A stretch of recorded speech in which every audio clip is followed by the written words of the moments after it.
Hi friends, ஈஸியாக lunch box எப்படி செய்கிறது பார்க்கலாமா? இதுக்கு வெங்காயம் தக்காளி எதுவும் தேவையில்லை. ஈஸியான புதினா வெஜிடபிள் புலாவ் எப்படி பண்ணுறது பார்க்கலாம்.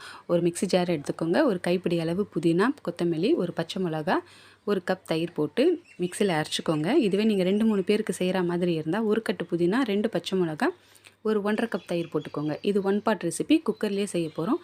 ஒரு குக்கர் வச்சு அதில் எண்ணெய் ஊற்றி நெய் போட்டு பட்டை, லவங்கம், பிரிஞ்சி இலை போட்டு நீங்கள் கட் பண்ணி வச்சுருக்க கேரட், பீன்ஸு, உருளைக்கிழங்கு, பட்டாணியை போட்டு நல்லா வதக்குங்க. இந்த காய்க்கு தேவையான அளவு உப்பு போட்டுக்கோங்க.